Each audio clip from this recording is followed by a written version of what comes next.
सो दोस्तों ये units and dimensions का हमारा थर्ड लेक्चर है। इस थर्ड लेक्चर से पहले फर्स्ट एंड सेकंड लेक्चर में हमने क्या किया है वो पहले जान लेते हैं।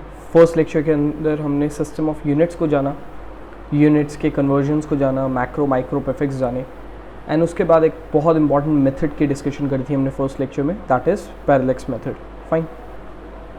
सेकेंड लेक्चर में हमने सारी डिस्कशन अपनी एरर्स के ऊपर कॉन्सेंट्रेट करी, कितने टाइप के एरर्स होते हैं, क्वान्टिफाइड लेवल पे एरर्स को कैसे अलग अलग तरीके से कैलकुलेट किया जाता है, एंड जब सारे एरर्स के ऊपर हमने न्यूमेरिकल्स वगैरह ख़त्म कर लिए तो हमने एक और इम्पॉर्टेंट टॉपिक पे अपनी नज़र डाली थी, that is significant values.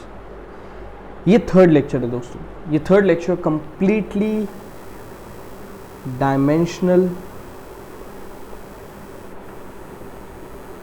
Analysis के ऊपर डिपेंड रहने वाला है। ये कंप्लीटली इस पर्टिकुलर टॉपिक के ऊपर है ये थर्ड लेक्चर हमारा, और यही सबसे इम्पॉर्टेंट भी है दोस्तों। पूरे साल, अगले साल, 2 साल फिज़िक्स आप जितनी भी पढ़ने वाले हैं, ये एक ऐसी चीज़ है जो आपकी हर बारी हर तरीके से मदद करेगी, डायमेंशनल एनालिसिस। फाइन, चलिए जानते हैं इस टॉपिक को, क्या डिमांड करता है ये टॉपिक हमसे। सो ये डायमेंशनल एनालिसिस में हमारे पास डायमेंशंस बताता है सबसे पहले फिजिकल क्वांटिटीज़ की। Dimensions of physical quantity are the power to which the base quantities are raised to represent that quantity.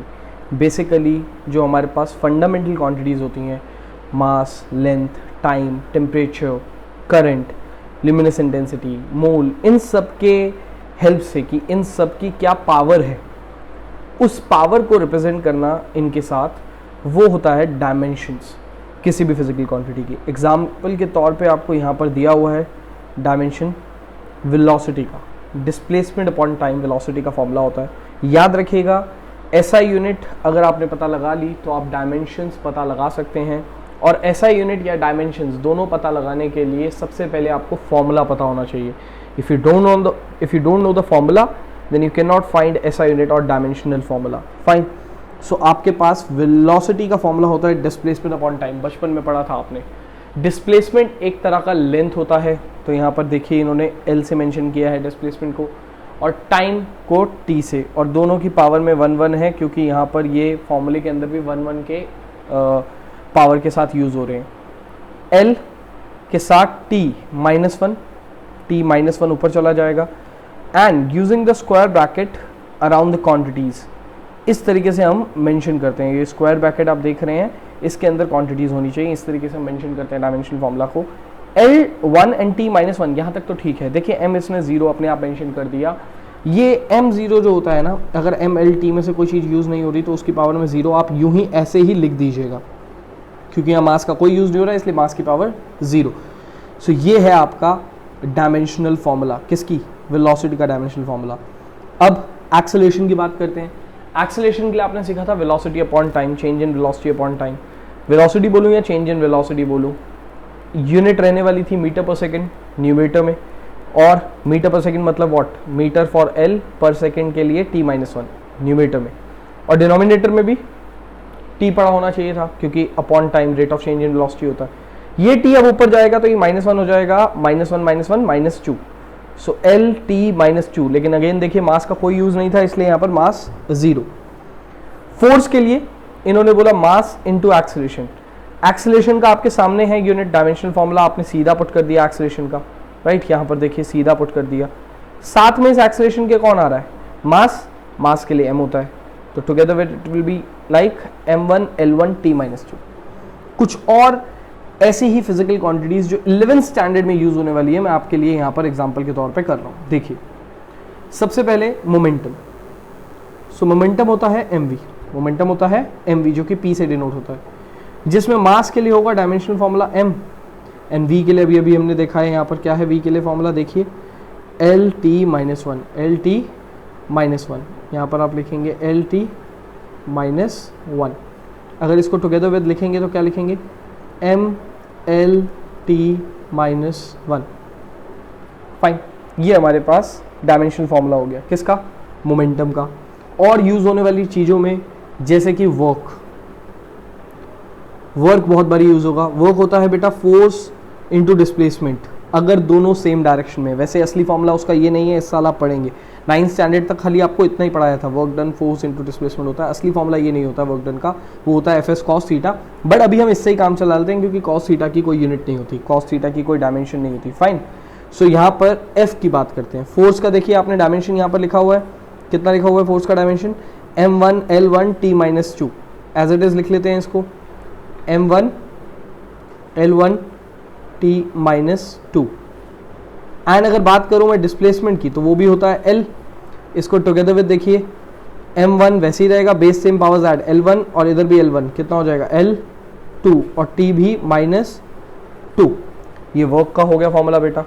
इसी तरीके से और भी क्वांटिटीज आती जाएंगी। जब जब आप किसी क्वांटिटी का फॉर्मूला जान लेंगे, जब जब आप किसी क्वांटिटी का क्या जान लेंगे, फॉर्मूला, तो आप उसका डायमेंशन लिख सकते हैं, जिसमें m यूज होता है मास के लिए कि कितनी पावर में मास यूज हो रहा है, L यूज होता है लेंथ के लिए कितनी पावर में लेंथ यूज हो रहा है, एंड T यूज होता है टाइम के लिए कितनी पावर में टाइम यूज हो रहा है। आगे चल के आप एम्पियर को भी देखेंगे अपने इस डायमेंशन फॉर्मूला में, एम्पियर फॉर करंट।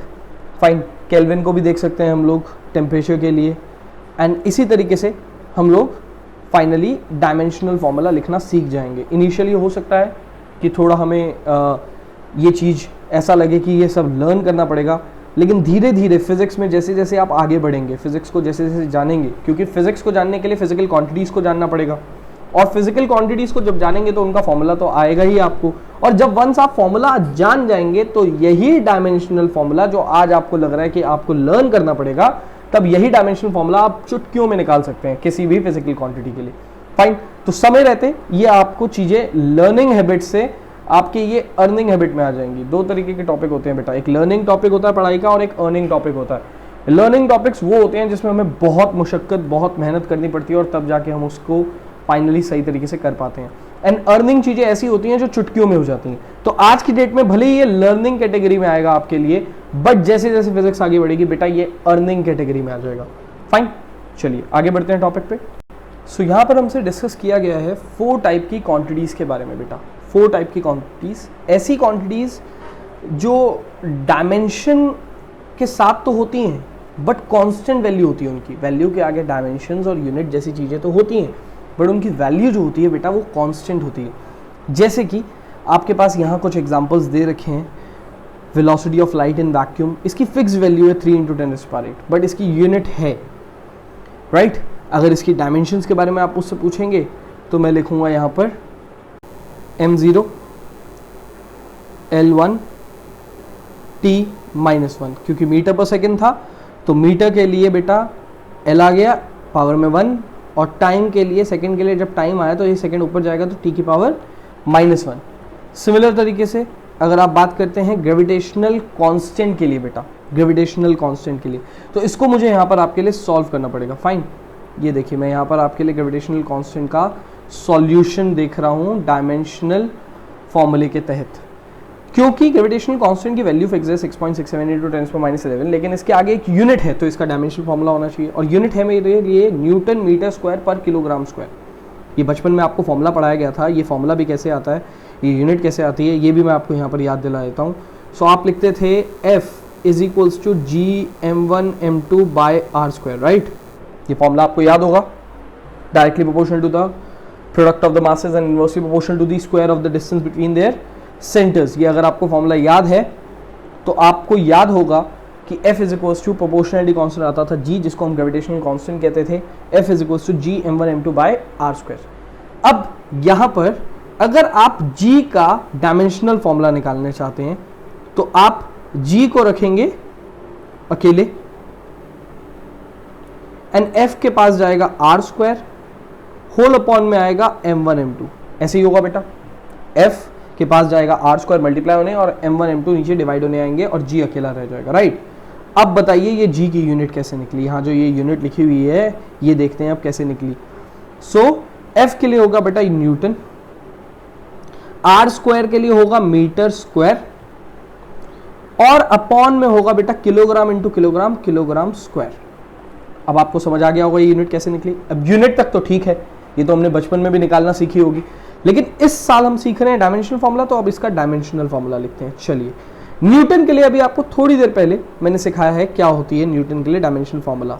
मुझे लर्न है, आपको भी थोड़े दिनों में या तो लर्न हो जाएगी या निकालने आ जाएगी, दोनों में से एक चीज, राइट। मुझे भी लर्न है और निकालने भी आती है, that is mass into acceleration. Mass into acceleration मतलब m/L/t-2, एक्सेलरेशन के लिए L/t-2 और मास के लिए m। मीटर स्क्वायर के लिए बेटा होगा L2 और नीचे किलोग्राम स्क्वायर के लिए बेटा होगा m2। सिंपल सा कॉन्सेप्ट है, जो नीचे है वो ऊपर आके माइनस हो जाती है पावर, और पावर्स अगर बेस सेम हो तो पावर्स क्या हो जाती हैं, ऐड। सो यहाँ पर क्योंकि ये 2 पावर ऊपर आके क्या होने वाली है, माइनस, तो 1 तो पहले से ही है और 2 आने वाली है माइनस में, तो 1 - 2 कितना हो जाता है बेटा, -1। सो m हो जाएगा -1। L के लिए अगर बात करेंगे तो base same powers add, L की पावर यहाँ 1 है और यहाँ 2 है, कितना हो जाएगा 3, and t - 2 as it is. So ये है बेटा हमारा डायमेंशनल फॉर्मूला, किसका, ग्रेविटेशनल कांस्टेंट का, राइट।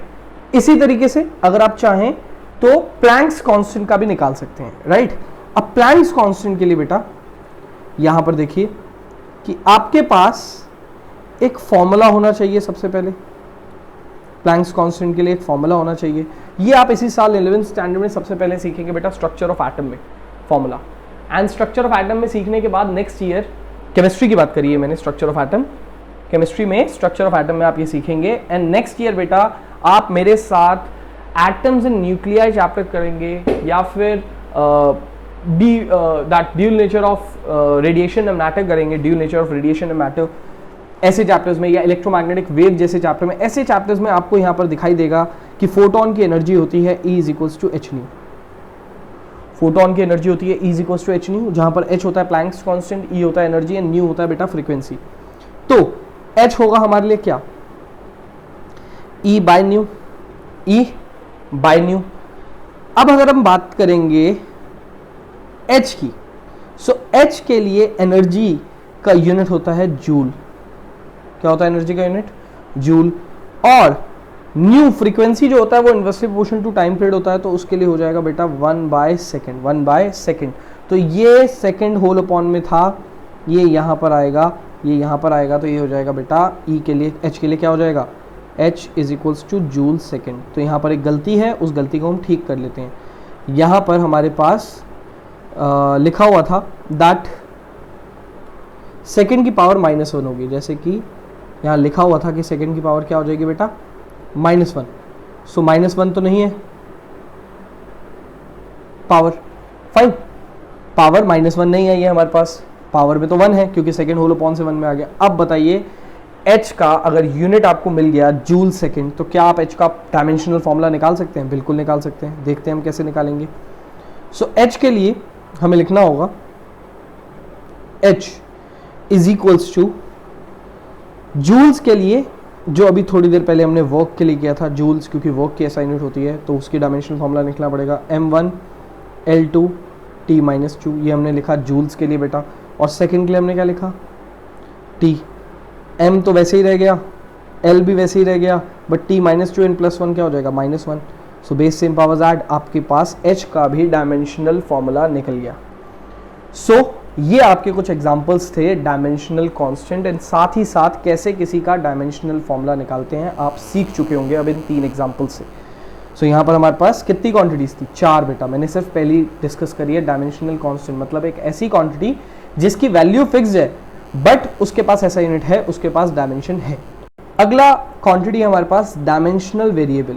अब देखिए डायमेंशनल कांस्टेंट और डायमेंशन वेरिएबल, अपने आप ही नाम में फ़र्क समझ में आ रहा होगा। डायमेंशंस दोनों के पास हैं, ऐसा यूनिट्स दोनों के पास है, बस फ़र्क इतना है इनकी वैल्यूज़ जो हैं वो कांस्टेंट है, फिक्स है, लेकिन इनकी वैल्यू वेरी करती है depending upon scenario to scenario. और आप फिजिकल क्वांटिटीज़ में मैक्सिमम क्वांटिटीज़ दोस्तों, more than 50% quantities dimensional variable की ही पढ़ेंगे। ऐसा वैल्यू जिसका डायमेंशन भी हो, जिसका यूनिट भी हो, लेकिन साथ में उसकी वैल्यू वेरी करे different from scenarios to scenario. जैसे एरिया अलग अलग होता है, अलग अलग शेप से लेकर, अलग अलग साइज से लेकर, वेलोसिटी डिपेंड आप कितनी तेज़ चल रहे हैं, कितनी स्पीड में चल रहे हैं, राइट, किस डायरेक्शन में चल रहे हैं, वेलोसिटी अलग अलग हो सकती है, फोर्स अलग अलग हो सकती है, डेंसिटी अलग अलग हो सकती है चीज़ों की, एक्सेलरेशन चीज़ों की अलग अलग हो सकती है। तो मोर देन 50% जो आप पढ़ेंगे फिजिक्स में फिजिकल क्वांटिटीज़ वो डायमेंशनल वेरिएबल होंगी। अब मैं इन सब के नीचे आपके लिए लिख रहा हूँ एग्जैक्टली इनके डायमेंशन फॉर्मूला। सो अगर आप एरिया के लिए बोलेंगे मुझसे तो मैं लिखूंगा L2, राइट, एरिया के लिए L2, of course T0 M0। अगर आप वेलोसिटी के लिए बोलेंगे मुझसे तो मैं लिखूंगा L T minus one, of course M zero, मैं लिख नहीं रहा हूँ अब जो चीज़ ज़ीरो है। फोर्स के लिए अगर आप बोलेंगे तो मैं बोलूँगा M L one T minus two, ठीक है, ये ऑर्डर में है बेटा, area, velocity, force. Then density के लिए अगर आप बोलेंगे तो मैं बोलूँगा M L minus three, of course T zero होता है, लिखूँ ना लिखूँ कोई फर्क नहीं पड़ता क्योंकि mass upon volume, and volume जो होता है वो मीटर क्यूब होता है, इसलिए एल माइनस थ्री। एक्सेलरेशन के लिए अगर आप बोलेंगे तो मैं लिखूँगा L T minus two, right, M zero लिखूँ या ना लिखूँ कोई फर्क नहीं पड़ता है वैसे खास। ये बेटा हमारे पास डायमेंशनल वेरिएबल हैं। अगर आप लिख सकते हैं जिसकी पावर जीरो है उसको मेंशन कर सकते हैं जीरो के साथ तो अच्छी बात है, फाइन। भूल जाते हैं तो मार्क्स कटने के चांसेस कम है, डिपेंडिंग अपॉन ऑफ कोर्स कि कौन से टीचर आपके पेपर चेक कर रहे हैं। Dimensional constant, dimension less constant. Dimension less constant मतलब ऐसी कांस्टेंट वैल्यू जिनकी कोई डायमेंशन भी नहीं होती, ऐसी कांस्टेंट वैल्यू जिनकी कोई डायमेंशन भी नहीं होती, जस्ट लाइक प्योर नंबर्स, पाई, एक्सपोनेंट, इनकी वैल्यूज तो फिक्स है लेकिन इनकी कोई डायमेंशन नहीं है। जैसे कि अभी थोड़ी देर पहले मैंने आपको बताया था ना कि यहाँ पर वर्क का जो फॉर्मूला होता है वो थोड़ी देर पहले जब मैं वर्क के लिए निकाल रहा था यूनिट तो वहाँ पर मैंने बताया था आपको वर्क का जो फॉर्मूला होता है वैसे एफ एस होता है आपको सिखाया है, लेकिन वैसे एफ एस कॉस थीटा होता है। वहाँ पर कॉस थीटा मैंने बोला था कि लिखूँ ना लिखूँ कोई फर्क नहीं पड़ता क्योंकि कॉस थीटा में कॉस 30, कॉस 60, कॉस 90, कॉस 0 या कॉस ऑफ एनी एंगल की वैल्यू जो होती है वो फिक्स होती है। किसी भी पर्टिकुलर एंगल पे कॉस की वैल्यू क्या होती है, फिक्स, लेकिन उसका कोई डायमेंशन नहीं होता। तो ट्रिग्नोमेट्रिक रेशियोज के वैल्यूज का भी डायमेंशन नहीं होता, याद रखिएगा। ट्रिग्नोमेट्रिक रेशियोज के वैल्यूज का बोला है मैंने, एंगल का नहीं, एंगल का डायमेंशन होता है बट ट्रिग्नोमेट्रिक रेशियोज के वैल्यूज का फाइनल आंसर आने का कोई डायमेंशन नहीं होता एंड वो कांस्टेंट भी होती है। डायमेंशन लेस वेरिएबल मतलब ऐसे वेरिएबल्स जो कि वेरी भी करते हैं लेकिन उनकी डायमेंशन भी नहीं होती। जैसे कि यहां पर एक एग्जांपल लिखा है रिलेटिव डेंसिटी, जिससे आप वाकिफ हैं। 9th स्टैंडर्ड में आपको ये चीज कराई गई थी, रिलेटिव डेंसिटी, फाइन। तो मैं यहां पर इसका लिख रहा हूं कि एग्जैक्टली इसका फॉर्मूला क्या होता है जो आपने 9th स्टैंडर्ड में सीखा था। ये 4th ऑप्शन का यहां पर लेफ्ट में कर रहा हूं मैं। रिलेटिव डेंसिटी, इसके लिए आपने सीखा था density of object by density of water at 4 degree Celsius, if you remember that. Flotation chapter था, ग्रेविटेशन का रिमेनिंग हाफ, उसमें आपने ये रिलेटिव डेंसिटी का फॉर्मूला करा था, density of object by density of water at 4 degree Celsius. अब बताइए डेंसिटी ऑफ ऑब्जेक्ट की यूनिट होती है किलोग्राम पर metre cube and density of water की भी यूनिट होती है किलोग्राम पर मीटर क्यूब। ये यूनिट्स को प्लस माइनस से फर्क नहीं पड़ता है, ये एक स्टेटमेंट है मेरी, ध्यान से सुनिएगा। यूनिट्स की दुनिया में प्लस माइनस से फर्क नहीं पड़ता है, बट यूनिट्स को मल्टीप्लाई और डिवाइड होने से फर्क पड़ता है। मतलब आप 2 यूनिट्स को प्लस कर रहे हो, 2 यूनिट्स को माइनस कर रहे हो, इसका क्राइटेरिया है कि वो यूनिट सेम होनी चाहिए और उन्हें फर्क नहीं पड़ता है। Kilogram kilogram will remain in kilogram, metre metre will remain in metre, right. वैसे ही अगर आप यूनिट्स को प्लस माइनस करने की जगह मल्टीप्लाई और डिवाइड करने लग जाए तो उन्हें फर्क पड़ता है। तो यहाँ पर किलोग्राम पर metre cube just like numbers cancel out हो जाएंगे और ये हो जाएगा यूनिटलेस। याद रखिएगा कोई भी चीज यूनिटलेस, देयरफॉर डायमेंशनलेस। सो किसी भी यूनिट की, किसी भी पर्टिकुलर फिजिकल क्वांटिटी की अगर यूनिट नहीं है तो उसकी डायमेंशन भी नहीं होगी।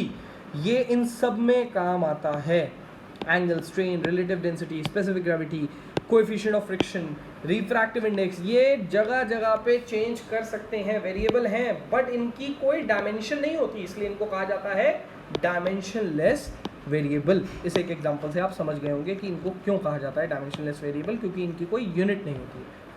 फाइन, ये आपके पास 4 फिजिकल क्वांटिटीज थी, एक डायमेंशनल कांस्टेंट, एक डायमेंशनल वेरिएबल, फिर डायमेंशनलेस कांस्टेंट और फिर डायमेंशनलेस वेरिएबल। डायमेंशनल कांस्टेंट और डायमेंशनल वेरिएबल्स की ऐसा यूनिट्स होती हैं, इसलिए इनके डायमेंशंस भी अवेलेबल होते हैं, कांस्टेंट वैल्यू के और वेरिएबल वैल्यूज़ के भी। Dimensionless constant and dimensionless variable दोनों में ही, चाहे कांस्टेंट वैल्यू या वेरिएबल वैल्यू, डायमेंशनलेस लिखा है इसका मतलब कोई ऐसा यूनिट अवेलेबल नहीं है, इसका मतलब कोई भी डायमेंशनल फॉर्मूला अवेलेबल नहीं। फाइन, इतना सीख गए हम लोग, तो आगे बढ़ सकते हैं। सो डायमेंशनल फार्मूला के हमारे पास 3 यूज़ हैं। सबसे पहला यूज़ कि हम एक्यूरेसी चेक कर सकते हैं फार्मूले की, राइट, कि फार्मूला कितना एक्यूरेट है या नहीं। दूसरा यूज़ दोस्तों, हम फार्मूला को डिराइव भी कर सकते हैं डायमेंशनल इक्वेशन के थ्रू। एंड तीसरा, हम किसी एक सिस्टम से दूसरे सिस्टम में जंप कर सकते हैं डायमेंशनल इक्वेशंस के थ्रू।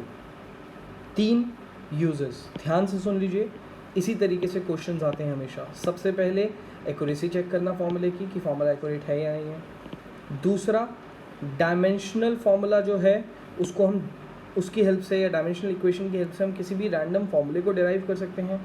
एंड तीसरा, हम किसी भी सिस्टम को एक यूनिट सिस्टम से दूसरे यूनिट सिस्टम में हम कन्वर्ट कर सकते हैं। फाइन, चलिए अपने पहली चीज़ की तरफ बढ़ते हैं। किसी भी फॉर्मूला की एक्यूरेसी चेक करना सीखते हैं, उसके कुछ क्वेश्चंस करते हैं और धीरे धीरे 1 बाय 1 हम इन तीनों चीज़ों को कवर करेंगे। सो इन्होंने हमसे पूछा है that energy density and pressure have same dimensions, comment.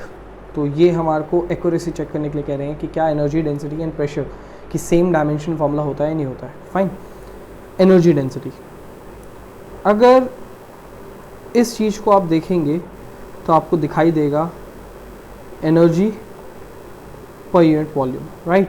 Energy upon volume will give you energy density. Energy की डायमेंशन जो होती है वो होती है mL2T-2।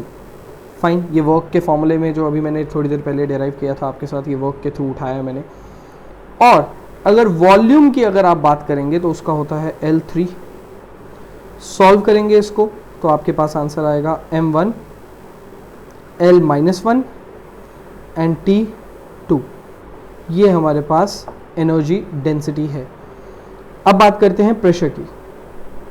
सो प्रेशर हमारे लिए होता है force upon area, right. Pressure का फॉर्मूला हमने पढ़ा है 9th स्टैंडर्ड में, force upon area, same chapter flotation जिसकी अभी हम थोड़ी देर पहले बात कर रहे थे।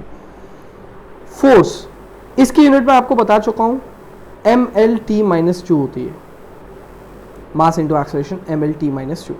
एरिया की होती है L2, राइट। जैसे वॉल्यूम की होती है मीटर क्यूब, वैसे एरिया होता है मीटर स्क्वायर और लेंथ होता है मीटर।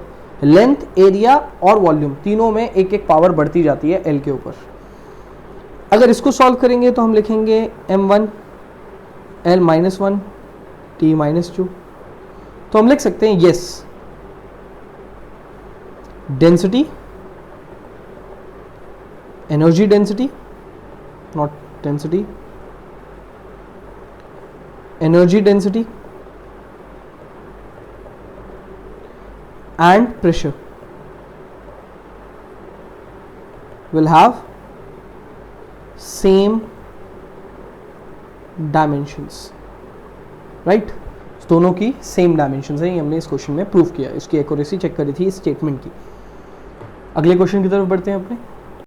इस क्वेश्चन में हमसे डिमांड कर रहा है दैट हमें डायमेंशंस पता लगानी है ए एंड बी की, और फॉर्मूला दिया हुआ है, रिलेशन दिया हुआ है हमें फोर्स का, जहाँ पर फोर्स जो है वो F जो है वो फोर्स है, X जो है वो डिस्टेंस है। एक बात ये यहाँ लिखना भूल गए, हम इनके लिए लिख देते हैं दैट, ये कहना चाहते हैं that T is time, right.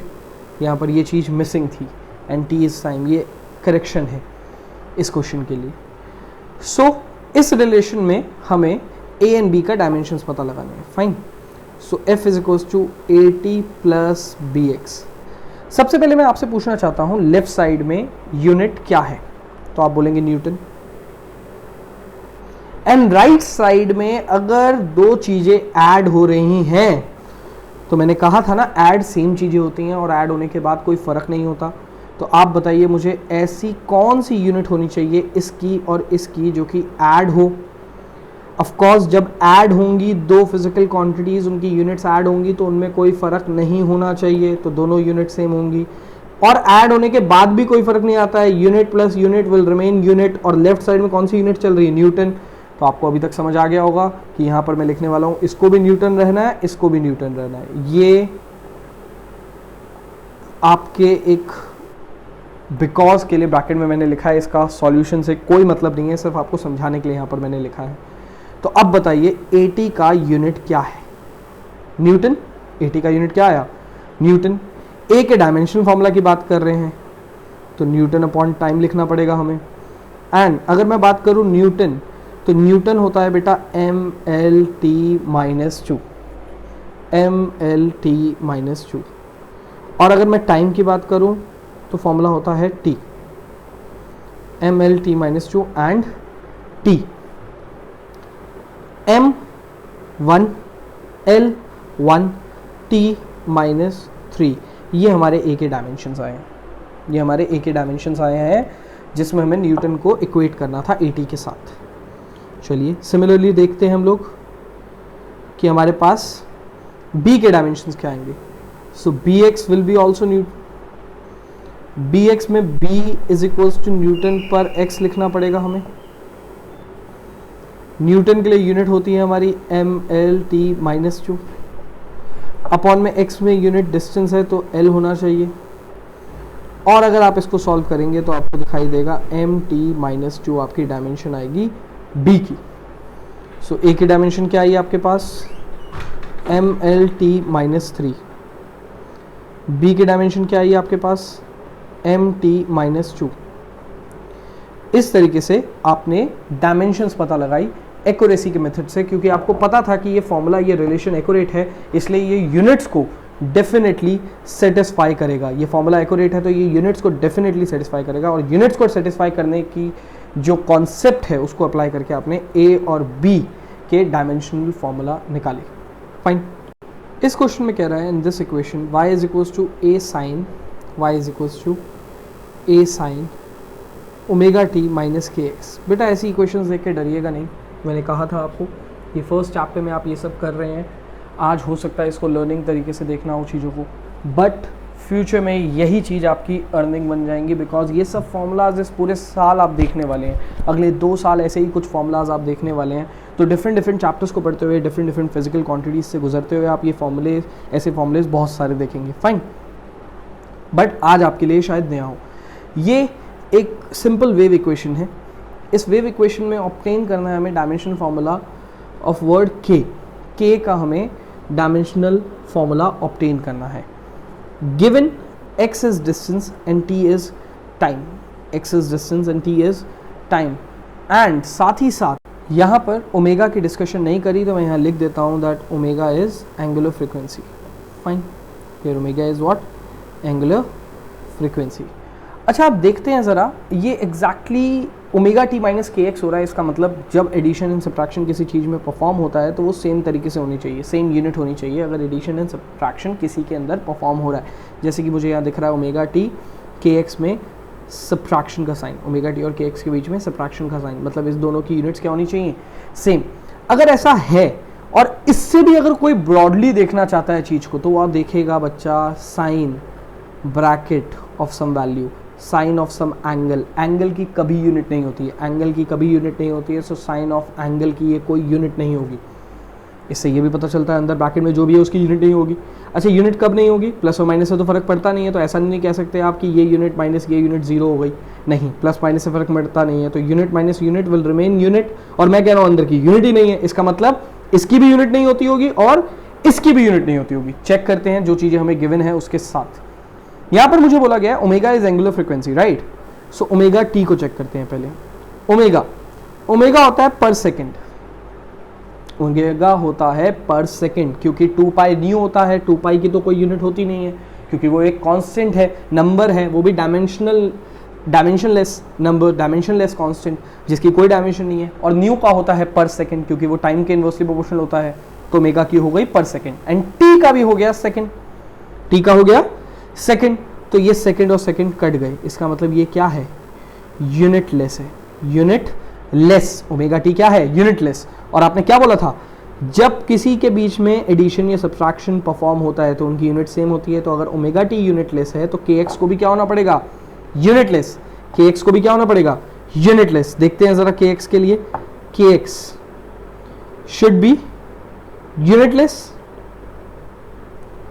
तो k we don't know, x की यूनिट क्या होती है, मीटर होती है, इज इक्वल्स टू में क्या है, यूनिटलेस। अब यूनिटलेस के साथ मल्टीप्लाई और डिवाइड जो भी चीज होती है, यूनिटलेस के साथ अगर आप बोल रहे हैं कि मीटर आके डिवाइड हो रहा है तो यूनिटलेस के साथ मल्टीप्लाई और डिवाइड होने वाली यूनिट ही यूनिट बन जाती है उस चीज की। तो ये डिवाइड हो रही है तो मैं लिखूंगा मीटर -1। के की यूनिट क्या आ गई दोस्तों, मीटर -1। इन्होंने मुझे के का क्या निकालने के लिए बोला था, डायमेंशनल फॉर्मूला। तो डायमेंशनल फॉर्मूला मीटर -1 मतलब L -1, टी कितना 0, M कितना 0, क्लियर है? प्लस इसका यूनिटलेस होना, और ये ऑलरेडी यूनिटलेस है, इससे ये पता चलता है यूनिटलेस माइनस यूनिटलेस, आंसर भी आएगा यूनिटलेस। और साइन हमेशा अप्लाई होता है किसी एंगल पे, ट्रिग्नोमेट्रिक रेशियो हमेशा अप्लाई होगी किसी एंगल पे, और एंगल की कोई यूनिट तो होती नहीं है। इससे ये भी प्रूव होता है कि जब के होगा पर मीटर या के होगा डायमेंशनल फॉर्मूला m0l-1 t0 के साथ, तो ये इसका x का l उसको डायमेंशन लेस बना देगा, एंगल को डायमेंशन लेस बना देगा।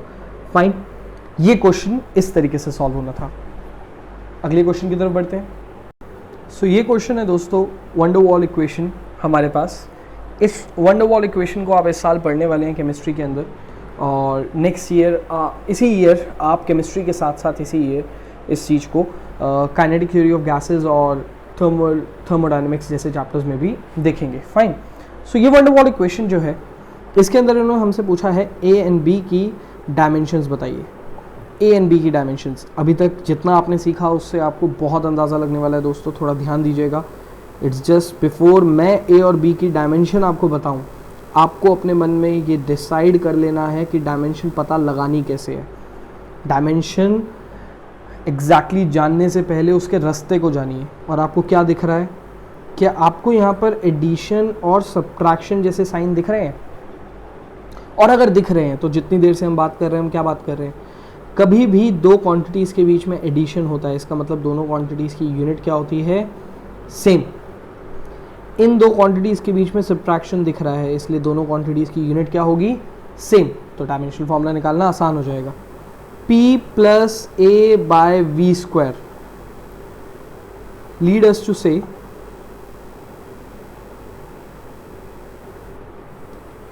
unit of P is equals to unit of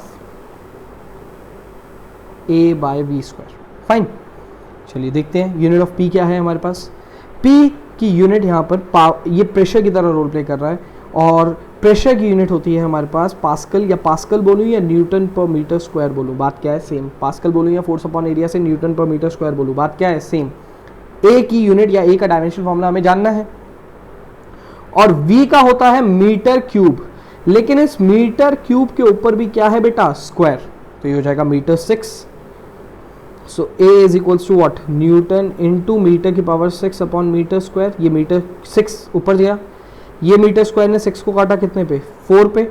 तो बेटा ए का यूनिट होता है न्यूटन मीटर की पावर 4। और अगर डायमेंशनल फॉर्मूला की बात करें तो इसका डायमेंशनल फॉर्मूला होता है mL-T-2 for Newton and L की पावर 4 फॉर मीटर की power 4, that is M1 L5 and T-2। ये होता है बेटा फाइनली हमारा ए का डायमेंशन। अगेन अगर हम बात करेंगे V माइनस बी की, V minus b, again lead us to say what?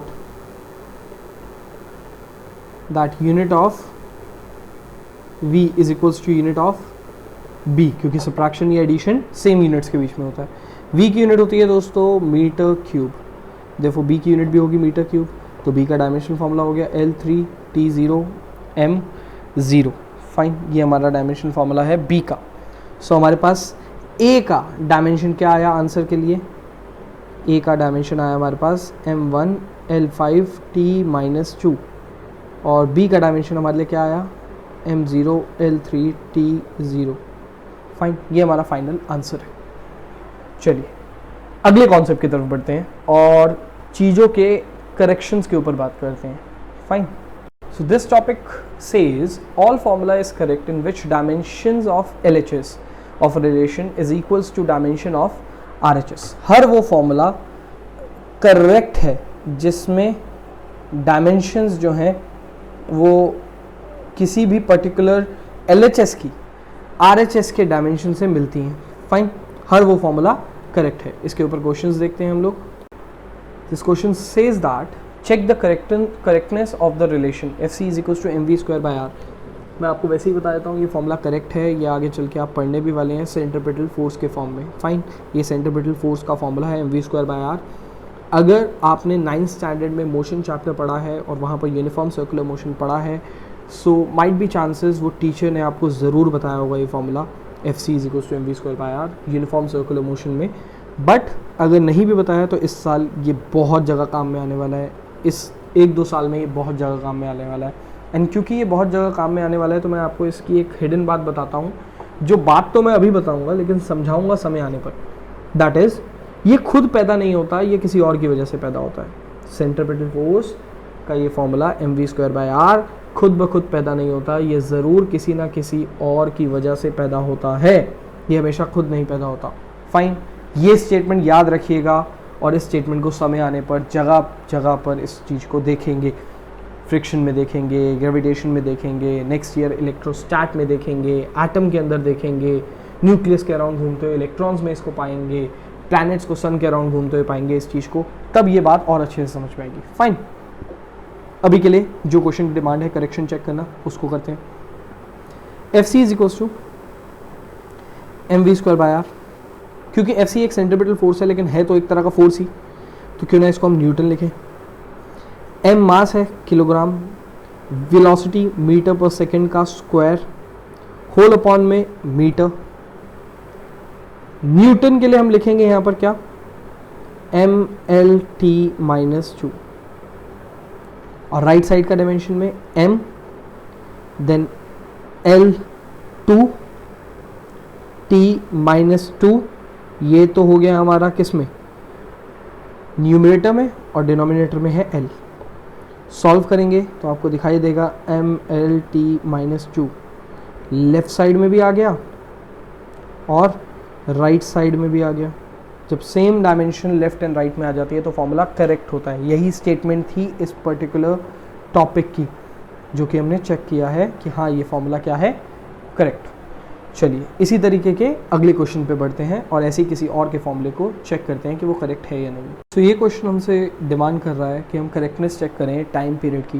ये टाइम पीरियड एक सिंपल पेंडुलम का या किसी भी ऑसिलेटिंग सब्जेक्ट का है, जिसमें सिंपल पेंडुलम का ये टाइम पीरियड जो है वो t = 2π√L/g है। ये फॉर्मूला भी आपको इस साल लास्ट चैप्टर में देखने को मिलेगा, जैसे y = a sin ωt - kx था वेव इक्वेशन। ये time period of simple pendulum है। फाइन, ऑसिलेशन जो कर रहा है सिंपल पेंडुलम, उसके टाइम पीरियड के करेक्टनेस को हमें चेक करना है। तो लेफ्ट की डायमेंशन राइट के डायमेंशन के इक्वल होनी चाहिए, of course, where t is what, time, L is what, length, g is what, acceleration due to gravity, 2n/r constant, dimensionless constant. Fine, so t ये capital में होना चाहिए था, यहाँ पर इसको करेक्ट कर लेते हैं। यहाँ पर ये t जो था वो यहाँ पर किस में होना चाहिए था, कैपिटल में। So t is equals to 2π√L/g। t होता है सेकेंड, 2π का कोई यूनिट होता नहीं है, एंड L का यूनिट होता है मीटर और g का यूनिट होता है मीटर पर सेकेंड स्क्वायर, मीटर पर सेकेंड स्क्वायर, क्योंकि वो एक्सेलरेशन ड्यू टू ग्रेविटी होती है, एक्सेलरेशन होती है तो मीटर पर सेकेंड स्क्वायर होगा, और लेंथ का मीटर रहता है और 2π का कोई यूनिट नहीं है। और t का सेकेंड हो जाएगा T1, L0, M0, यही आएगा डायमेंशन फॉर्मूला इसका। और यहाँ अंडर रूट के राइट में m जो है वो कैंसिल हो जाएगा और सेकेंड स्क्वायर ऊपर आ जाएगा, जो कि बाहर निकलेगा सेकेंड, रूट में से बाहर निकलेगा सेकेंड। लेफ्ट में चल रहा था m0, L0, T1, राइट में भी चल रहा है m0, L0, T1, क्योंकि only second is available. So left और राइट का क्योंकि डायमेंशन जो है वो सेम है, इसीलिए ये फॉर्मूला भी एकदम करेक्ट है। फाइन, करेक्टनेस में किसी भी फॉर्मूले की करेक्टनेस को चेक करने के लिए आपका सेकंड क्वेश्चन था जो आपने ट्राई करा। चलिए एक क्वेश्चन और ट्राई करते हैं, फिर अगले टॉपिक पे बढ़ेंगे। ये आइंस्टाइन की दी गई एक इक्वेशन जो कि स्पेशल थ्योरी ऑफ रिलेटिविटी का पार्ट है, STR का, the famous equation in which you say that mass is dependent on speed. कभी भी कोई भी पार्टिकल अगर किसी स्पीड पे चलता है and that too approaching to the speed of light चलता है तो उसका मास वेरी करता है। ये उस पर्टिकुलर सिनेरियो के लिए एक इक्वेशन है जिसमें m जो है वो मास है एट पर्टिकुलर स्पीड, m0 जो है वो रेस्ट मास है, m0 है रेस्ट मास, मतलब mass of an object at rest, and 1 - v²/c² में 1 एक नंबर है, v speed of that object है जिसमें हमें m मास पता लगाना है, एंड c जो है वो स्पीड ऑफ लाइट है। फाइन, ये अगर करेक्ट है इक्वेशन तो डायमेंशनली ये चीज़ें करेक्ट लगेंगी हमें। m यहाँ पर मास जो होता है हमारे पास वो हो जाएगा m1 L0 T0, क्योंकि लेफ्ट साइड में यही है। राइट साइड की अगर मैं बात करूं सो m0 के लिए तो आप सेम लिख सकते हैं m1 L0 T0, लेकिन अपॉन में अगर मैं आपसे पूछूं बिना कुछ कैलकुलेट किए, क्या आपको नहीं लगता कि 1 की कोई यूनिट नहीं है? और अगर 1 की कोई यूनिट नहीं है तो इसके साथ माइनस होने वाले चीज की भी कोई यूनिट नहीं होगी, नहीं होनी चाहिए। अब एडिशन एंड सब्ट्रैक्शन से यूनिट को क्योंकि फर्क नहीं पड़ता है तो सेम यूनिट्स ऐड और सब्ट्रैक्ट होती हैं, इसलिए अगर 1 की कोई यूनिट नहीं है तो इसकी भी नहीं होगी। और देखिए नहीं है, डेफिनेटली नहीं है। 1 माइनस वी स्क्वायर हो जाएगा मीटर पर सेकेंड का स्क्वायर, सी स्क्वायर भी होगा बेटा मीटर पर सेकेंड का स्क्वायर। ये मीटर पर सेकेंड स्क्वायर कैंसिल हो जाएगा, क्योंकि यूनिट्स को प्लस माइनस से भले ही फर्क ना पड़ता हो, बट मल्टीप्लिकेशन डिवीजन से फर्क पड़ता है। सो नीचे कोई यूनिट नहीं है, डिनोमिनेटर में कोई यूनिट नहीं है, तो m1 L0 and T B 0। Right में भी यही है और लेफ्ट में भी यही है, देयरफॉर ये फॉर्मूला भी क्या निकला, एकदम करेक्ट। फाइन, चलिए अगले टॉपिक की तरफ बढ़ते हैं और अब हम फॉर्मूलाज को डिराइव करना सीखते हैं। डायमेंशनल इक्वेशंस के थ्रू हम फॉर्मूला को क्या करेंगे अब, डिराइव। फाइन, सो ये टॉपिक कहता है हमें the factors on which the physical quantity depends then by using the principle of homogeneity.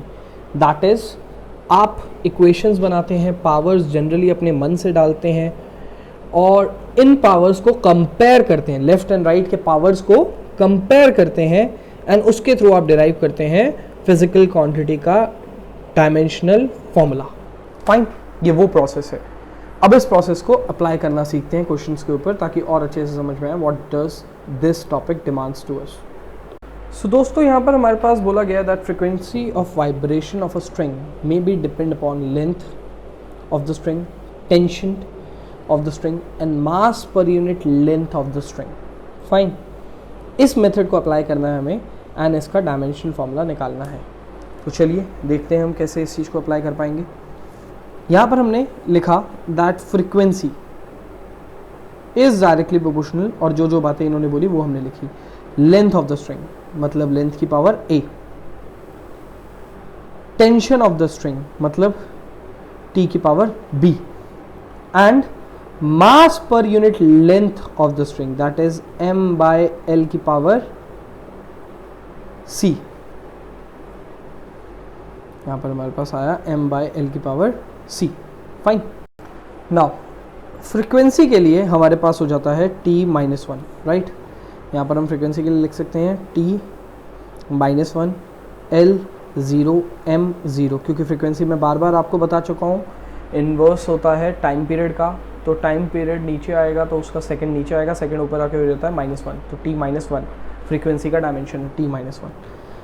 Length के लिए हम लिख सकते हैं लेंथ की power a।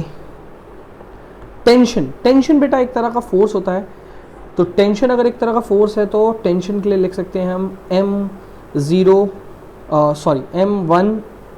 L1 T minus 2 force के लिए जो लिखते हैं हम डायमेंशनल फॉर्मूला, उसकी पावर में भी। और मास पर यूनिट लेंथ के लिए यहाँ पर हम लिख सकते हैं m बाय l की पावर c। अगर हम फाइनली इन सब में बेस सेम पावर्स ऐड करें मास, लेंथ और टाइम के, तो मास के लिए आ जाएगा बेटा हमारे पास b प्लस c, लेंथ के लिए आ जाएगा हमारे पास बेटा a plus b minus c, and time के लिए आ जाएगा t माइनस 2b। ये हमारे पास आया है। फाइन, देख सकते हैं आप यहाँ पर लेंथ के लिए हमारे पास a के बाद आता है b वन ज़ा b, एंड ये l माइनस 1 है तो ऊपर l1 है तो ऊपर आके हो जाएगा -1 और c माइनस में आ जाएगा। सो इसीलिए मैंने बोला a b and minus c। मास के लिए देखिए यहाँ पर आएगा ये 1 इंटू b और 1 इंटू c, तो b प्लस c, और टाइम के लिए खाली यहीं पर अवेलेबल है -2b।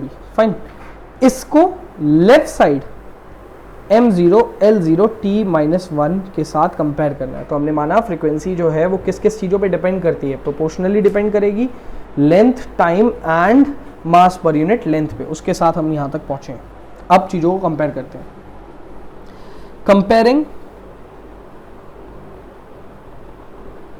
The power of mass, तो हम उसके कंपेयर करके क्या लिख सकते हैं, b plus c is equals to 0, therefore b is equals to minus c. इस रिलेशन पे हम पहुंच गए, ये हमारा क्या है, first relation. Next, comparing the power of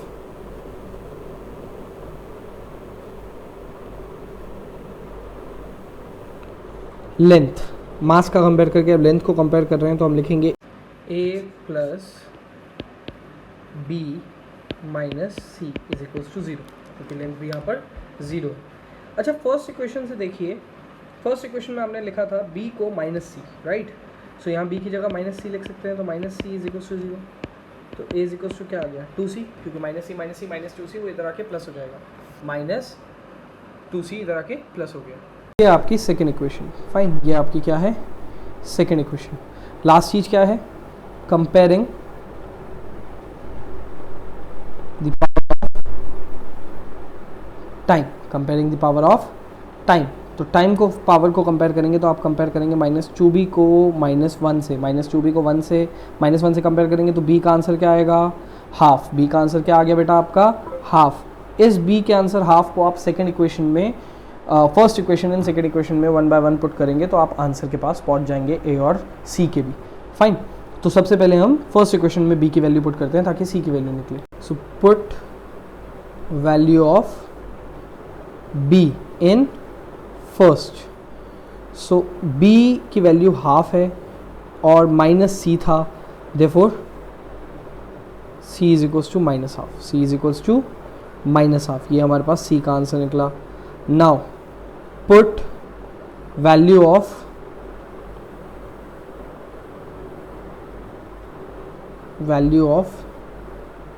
c in second. So ये हमारे पास यहाँ पर सेकेंड में हम c की वैल्यू पुट कर रहे हैं, तो a इज इक्वल्स टू क्या था, 2 इंटू सी, मतलब 2 इंटू माइनस हाफ। सो ये 2 कैंसिल आउट हुआ और ये a आ गया माइनस 1। a क्या आ गया बेटा, माइनस 1। सो ये फाइनली हमारे पास कुछ रिलेशंस आए हैं आपके पास यहाँ पर। सो कुछ इस कदर आपको नोट करना है दोस्तों। पहले आपको ये पार्ट करना है, सबसे पहले पार्ट आपको ये करना है, फिर आपको ये पार्ट करना है नोट पूरा, देन आपको ये वाला पार्ट करना है, एंड लास्टली आपको ये वाला पार्ट करना है जो मैं यहाँ लिखने वाला हूँ आपके लिए, फाइन। सो a की वैल्यू आ गई, b की वैल्यू आ गई, c की वैल्यू आ गई। इसको पुट करेंगे हम, तो देखते हैं क्या आएगा हमारे पास। फ्रीक्वेंसी आएगा दोस्तों, फ्रीक्वेंसी लेंथ की पावर है, लेंथ की पावर है हमारे पास a, that is minus 1। So minus 1 means यहाँ पर हमें इसको 1/L लिखना पड़ेगा, फाइन। एंड क्योंकि b जो है हाफ वैल्यू, ये टेंशन के लिए यूज़ हो रही है, और c जो है वो माइनस हाफ वैल्यू मास पर यूनिट लेंथ के लिए यूज़ हो रही है, तो आप यहाँ पर इसके अंडर रूट में लिखेंगे T/m। मास पर यूनिट लेंथ को यहाँ पर खाली मैं मास से कर रहा हूँ, यहाँ पर मेरा अपॉन में लेंथ लिखने का मकसद ये था ताकि आप उसके साथ c को डील करवा सकें, लेकिन यहाँ पर मुझे खाली मास लिखना है। एंड आप देखेंगे तो यहाँ प्रोपोर्शन था, यहाँ क्या था, प्रोपोर्शन, लेकिन यहाँ मैंने क्या लिख दिया, k इक्वल्स टू, तो मुझे क्या डालना पड़ेगा, proportionality constant k, proportionality constant k। So frequency का हमारा फॉर्मूला डिराइव हो गया k 1/L under root T/m, 1/L under root T/m। So ये हमारा तरीका था कंपेयर करवा के पावर्स को किसी का भी फॉर्मूला डिराइव करवाने का, फाइन। अगले क्वेश्चन की तरफ चलते हैं। इसी तरीके के मेथड पे एक और क्वेश्चन ट्राई करते हैं ताकि ये टॉपिक और अच्छे से समझ में आए हमें। सो ये क्वेश्चन हमसे डिमांड करता है, consider a simple pendulum having a bob attached to a string that oscillates under the action of force of gravity. Suppose the period of oscillation of a simple pendulum depends upon these things: length, mass, and acceleration due to gravity. Find the expression using the dimensional method. अब इस तरीके के question के लिए हमें फिर दोबारा मानना पड़ेगा दैट हमारे पास टाइम पीरियड का रिलेशन हमें निकालना है। So time period is directly proportional to जो चीज़ें इन्होंने बोली, लेंथ की पावर a, मास की power b, and acceleration due to gravity की पावर c। तो चलिए टाइम पीरियड के लिए हम यहाँ पर लेफ्ट में लिख लेते हैं m0 L0 t1, ये टाइम पीरियड का हमारा डायमेंशनल फॉर्मूला होता है। लेंथ के लिए हम लिखेंगे L, मास के लिए हम लिखेंगे B and acceleration due to gravity के लिए हम लिखेंगे L T माइनस 2 की पावर C। फाइन, अब इनको एक साथ अगर देखना है आपको तो ये हो जाएगा m की पावर b, l की power a plus C and t की पावर माइनस 2c। कंपेयर करना स्टार्ट करते हैं। सबसे पहले comparing the power of b, comparing the power of b। So b हो जाएगा बेटा इक्वल्स टू में 0। b हमारे पास क्या होगा, इक्वल्स टू में 0, क्योंकि मास की पावर यहाँ पर comparing the power of m होगा टर्म। सो यहाँ पर हम लिख रहे हैं m, मास की पावर हमने कंपेयर करी है एंड कंपेयर करके हमें मिला है b 0। ये हमारे पास फर्स्ट इक्वेशन आई है। अब comparing the power of l, comparing the power of l की बात कर रहे हैं हम लोग। सो l की पावर अगर हम कंपेयर करेंगे तो हम देखेंगे a प्लस सी जो है वो 0 के इक्वल है। a प्लस सी 0 के इक्वल है तो a is equals to minus c लिखना पड़ेगा और ये प्रिपेयर हो गई हमारी सेकेंड इक्वेशन। लास्ट चीज, comparing the power of time. So minus 2c है इज इक्वल्स टू 1 है, c is equals to minus half answer आ गया हमारे पास। सो यहाँ पर हमने बोला minus 2c is equals to 1, c is equals to power minus half आ गई हमारे पास। ये हमारे पास तीसरी चीज़ प्रिपेयर हो गई। फाइन, c की भी पावर निकल आई। अब put c in second. b की पावर पहले ही निकल आई थी, c की पावर अभी अभी निकल आई है एंड c को हम पुट करेंगे अगर सेकेंड में तो हमारे पास आएगा a is equals to minus of minus half. a is equals to minus c होता था, माइनस ऑफ माइनस हाफ तो हो जाएगा प्लस हाफ। तो a की भी पावर हमारे पास निकल आई। राइट, इन सबको पुट करेंगे, टाइम पीरियड का हमारे पास फॉर्मूला तैयार है। So t is proportional to l की power a which is half, m की power 0 which is b and g की power minus half. Fine, therefore t is equals to, यहाँ पर हम लिख सकते हैं t is equals to proportionality constant k आ जाएगा और m तो रहेगा नहीं और अंडर रूट में चले जाएंगे, न्यूमरेटर में l और डिनोमिनेटर में g, बिकॉज यहाँ पर हमारे पास g जो था वो माइनस हाफ था इसलिए वो डिनोमिनेटर पे चला गया रूट के। ये k 2 होता है। अभी थोड़ी देर पहले हमने फॉर्मूला देखा था, उस फॉर्मूला के अंदर हम करेक्टनेस चेक कर रहे थे, वहाँ पर हमें दिखाई दिया था t is equals to 2 and root l by g. तो डेफिनेटली k जो है वो 2 है, लेकिन यहाँ पर इस क्वेश्चन में उसकी रिक्वायरमेंट नहीं है। यहाँ पर आप उसको खाली प्रोपोर्शनलिटी कांस्टेंट कह के क्वेश्चन को ख़त्म कर सकते हैं। फाइन, चलिए अभी तक 2 मकसद हमारे इस लेक्चर के पूरे हो चुके हैं। हमने किसी भी फॉर्मूले को उठा के उसकी करेक्टनेस चेक कर ली है एंड दूसरा हमने किसी भी डायमेंशनल फॉर्मूले की हेल्प से एक नया फॉर्मूला निकाला है किसी फिजिकल क्वांटिटी का by comparing the power of the dimensions. Fine, तीसरी चीज, एक सिस्टम में रह के दूसरे सिस्टम में जंप करना। FPS, CGS, MKS इतने सिस्टम सिखाए थे, तो किसी एक सिस्टम में रह के दूसरे सिस्टम में कैसे जंप करते हैं ये देखना है हमें इसी डायमेंशनल फॉर्मूला की हेल्प से। फाइन, उस टॉपिक की तरफ चलते हैं। सो देखते हैं इस टॉपिक की डिमांड क्या है। इस टॉपिक की डिमांड है कि हम इस चीज़ पे गौर करें कि क्वांटिटी के मेजरमेंट का एक प्रोसेस होता है। आपको याद होगा मेरे फर्स्ट लेक्चर के अंदर मैंने बताया था कि किसी भी तरीके की क्वांटिटी के मेजरमेंट का एक प्रोसेस होता है। एक उसमें मैग्नीट्यूड होता है और एक उसकी यूनिट होती है जो कि मल्टीप्लाई करती है, और N1U1 N2U2 के इक्वल होता है। N1U1 N2U2 के इक्वल होता है। बस उसी बात का यूज़ करके यहाँ पर यूनिट्स के एक सिस्टम से दूसरे सिस्टम में जंप करने का प्रोसीजर है। फाइन, अब उस बात का यूज़ कैसे करना है और कैसे एक सिस्टम से दूसरे सिस्टम में हम जंप कर सकते हैं, इसके लिए हमें किसी क्वेश्चन को सॉल्व करना पड़ेगा। तो सबसे फर्स्ट क्वेश्चन देखते हैं हमसे क्या डिमांड करता है। सो इस क्वेश्चन ने हमसे डिमांड करी है दैट 1 न्यूटन को हम डाइन में कन्वर्ट करें। फाइन। एंड इस डिमांड के लिए हमें पहले ये समझना पड़ेगा कि न्यूटन किस सिस्टम में लाई करता है एंड डाइन किस सिस्टम में लाई करता है।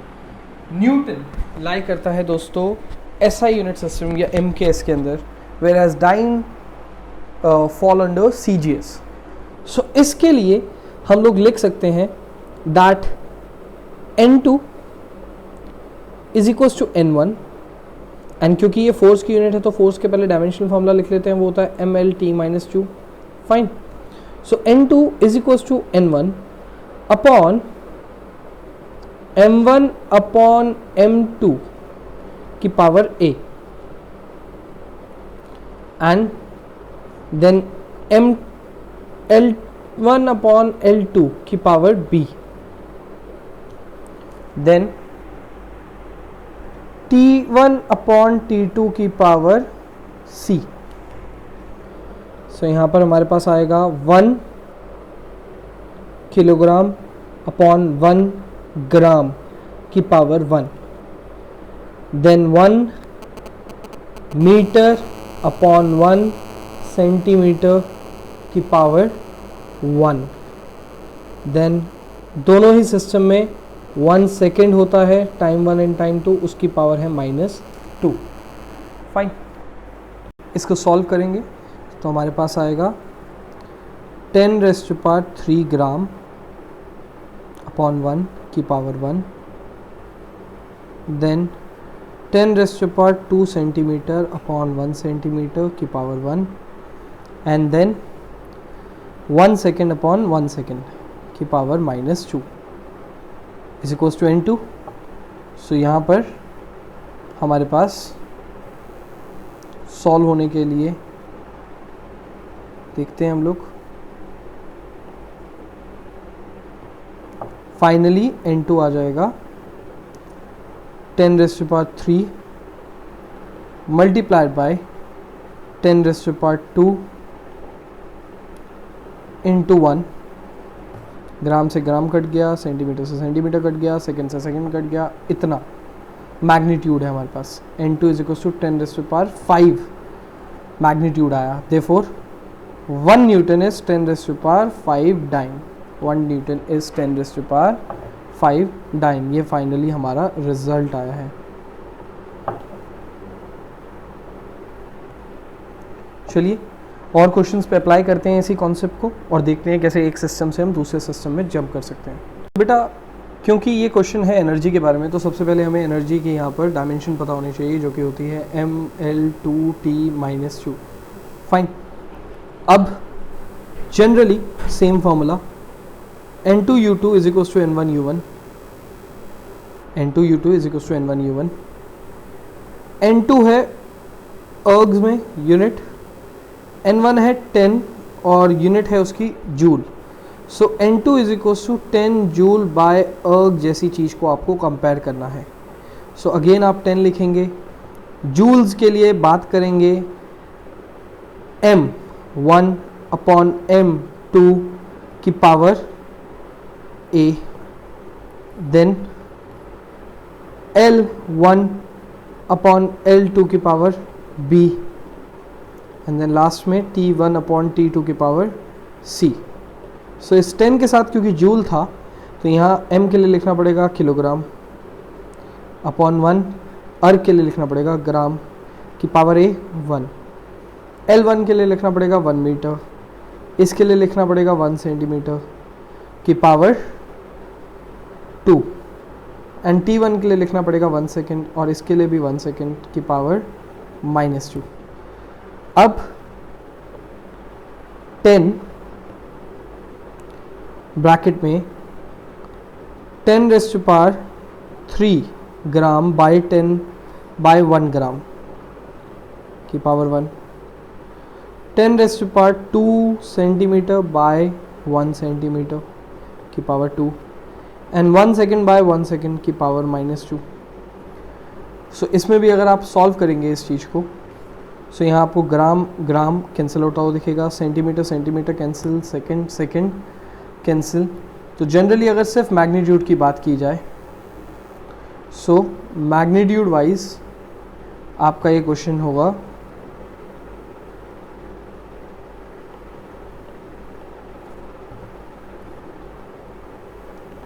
10 into 10 raised to power 3 into 10 raised to power 4 into 1. सो बाहर वाला 10, पहले वाला 10 तो मैग्नीट्यूड था जूल्स में, अगला 10 रेज़ टू पावर 3 इसलिए क्योंकि पावर 1 है, फिर 10 रेज़ टू पावर 4 इसलिए क्योंकि 10 रेज़ टू पावर 2 की पावर 2 थी, और फिर 1 का पावर कुछ मर्जी हो, क्या फ़र्क पड़ता है, 1 ही आएगा answer. Base same powers are 10 raise to power 8 ergs हो जाएंगे 1 जूल, क्योंकि हमारा ये मैग्नीट्यूड जो निकला है, सेकंड मैग्नीट्यूड वो निकला है 10 रेज़ टू पावर 8. इसका मतलब इस चीज़ को अगर हम यहाँ पुट करेंगे, एग्जैक्टली इधर पुट करेंगे या फिर इधर जहाँ मर्जी आपको मन है वहाँ पर n2 की वैल्यू पुट करके समझ लीजिए कि 1 जूल जो वो 10 जूल जो होगा, नॉट 1 जूल, 10 जूल जो होगा वो 10 रेज़ टू पावर 8 अर्ग्स होगा. 10 जूल जो होगा वो 10 रेज़ टू पावर 8 अर्ग्स के इक्वल होगा. फाइन, ये आपका फाइनल आंसर है. इस तरीके से आप सिस्टम से, एक सिस्टम से दूसरे सिस्टम में जंप कर सकते हैं. चलिए, इसी के साथ इस टॉपिक को यहीं पर एंड करते हैं. अब आपको फाइनली मैं जितने भी कॉन्सेप्ट सिखाए हैं डायमेंशंस के थ्रू, करेक्टनेस का या फिर किसी फॉर्मूले को डिराइव करने का या फिर एक सिस्टम ऑफ यूनिट से दूसरे सिस्टम में जंप करने का, इन सब के दौरान आपने एक चीज़ कॉमन देखी होगी कि आपको यूनिट ज़रूर आनी चाहिए. और जितनी देर से हम ये टॉपिक पढ़ रहे हैं, मैं आपको यही बात बोले जा रहा हूँ कि जैसे जैसे 11th एंड 12th स्टैंडर्ड बढ़ेगा, डिफरेंट चैप्टर्स आप पढ़ेंगे, डिफरेंट फिजिकल क्वांटिटीज़ के बारे में बात करेंगे, आपके लिए उनका यूनिट निकालना, उनका डायमेंशन निकालना बहुत आसान हो जाएगा. और शुरुआत में types of physical quantities, 4 types of physical quantities, 4 types of dimensional quantities, इनके मैंने आपको कुछ एग्जांपल्स भी दिखाए थे. यूनिट्स निकाल के मैंने आपको दिखाया भी था कि कैसे निकाला जाता है. तो फाइनली जब फ्यूचर में आप फॉर्मूलाज पढ़ेंगे, फॉर्मूलाज के थ्रू आप डिराइव कर सकते हैं डायमेंशनल फार्मूला, वो मैं शुरुआत में ही आपको दिखा चुका हूँ. बट फिर भी because for the time being हमें अभी ये चैप्टर तो पढ़ना ही है, और जैसा कि मैंने कहा आगे जाके यही चीज़ अर्निंग बन जाएगी, लेकिन शुरुआती दौर में ये लर्निंग हो जाती है, राइट, क्योंकि अभी हमें सारे फॉर्मूलाज, सारे डायमेंशंस नहीं पता. तो चंद इंपॉर्टेंट चीज़ें जो इस साल और अगले साल मिला के यूज़ में आने वाली हैं, उन पर्टिकुलर फिजिकल क्वांटिटीज़ को देखते हैं और उन पर्टिकुलर फिजिकल क्वांटिटीज़ की डायमेंशंस के बारे में बात कर लेते हैं. सो मैं आपके लिए एक स्लाइड ऐड कर रहा हूँ जिसमें मैं डिफरेंट फिजिकल क्वांटिटीज़ और डिफरेंट उनके डायमेंशंस के बारे में बात कर रहा हूँ. दैट्स इट, एंड ये टॉपिक हम वहाँ पर एंड कर देंगे. सो इस पर्टिकुलर स्लाइड में आप देख सकते हैं दोस्तों, आपके पास 12 फिजिकल क्वांटिटीज़ हैं, उनके मैग्नीट्यूड्स हैं, उनके डायमेंशनल फार्मूलाज हैं, एसआई यूनिट्स हैं.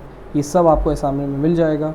एंड एल्स अगर आपके पास मेरी असाइनमेंट नहीं है तो आप इस वीडियो को यहीं पॉज करके ये सब कुछ नोट डाउन कर सकते हैं, ताकि मैं अगले फिजिकल क्वांटिटीज़ को दिखा सकूं आपको. फाइन, ये कुछ वैसी फिजिकल क्वांटिटीज़ हैं जो इस साल आपको देखने में मिलेंगी. ये सारी क्वांटिटीज़ से आप इसी साल मिलेंगे. ये उनके मैग्नीट्यूड्स, ये उनके डायमेंशनल फार्मूलाज और यहाँ पर उनके एसआई यूनिट्स हैं. फाइन, अगले कुछ सेट्स की तरफ बढ़ता हूँ मैं. ये नेक्स्ट सेट ऑफ कुछ क्वांटिटीज़ हैं: power, tension, thrust, stress, strain, surface tension, angular velocity, angular acceleration, angular frequency, wavelength, frequency, gravitational constant. यहाँ तक आप इसी साल चीज़ों को देखेंगे. Movement of inertia, radius of gyration, force constant, velocity gradient, यहाँ पर भी आप इसी साल इन चीज़ों को देखेंगे. यहाँ तक और यहाँ तक इसी साल देखेंगे. लेकिन ये बीच का इलेक्ट्रोस्टैटिक कांस्टेंट, इसको आप अगले साल मिलेंगे, राइट, कूलम्स लॉ के अंदर इसको आप अगले साल मिलेंगे. बाकी रिमेनिंग सारी चीज़ें इसी साल की हैं. ये बस एक चीज़ है जो अगले साल की है. फाइन, ये कुछ आखिरी सेट ऑफ क्वांटिटीज़ हैं और ये सारी क्वांटिटीज़ भी इसी साल यूज़ होने वाली हैं, एक्सेप्ट दिस. इसको छोड़ के बाकी सब कुछ इसी साल काम आने वाला है. तो आप देखेंगे मैक्सिमम क्वांटिटीज़ मैंने आपको सिर्फ इसी साल की दिखाई हैं, अगले साल की बहुत रेयर दिखाई हैं. बट अगले साल भी चिंता मत करिए, प्लेंटी ऑफ फिजिकल क्वांटिटीज़ हैं, राइट, प्लेंटी ऑफ उनके यूनिट्स हैं, डायमेंशंस हैं, इन सब से हम मिलेंगे. सो बारी बारी से जब मैं डिफरेंट सेट्स आपको दिखा रहा था, टोटल मैंने 37 दिखाए हैं. आप वीडियो को पॉज करके इन सबको नोट कर सकते हैं अगर आपके पास मेरी असाइनमेंट नहीं है. फाइन, एंड इसी के साथ मैं आपको अपना होमवर्क बता देता हूँ आज का. सो होमवर्क है हमारा in assignment page number 28 to page number 36 के बीच में जितने भी क्वेश्चंस आते हैं, ये सारे क्वेश्चंस आपको प्रैक्टिस करके मुझे अपडेट करना है अपना होमवर्क, और नेक्स्ट क्लास में मैं आपके साथ डाउट्स पे डिस्कशन करूँगा. Fine, thank you for the class.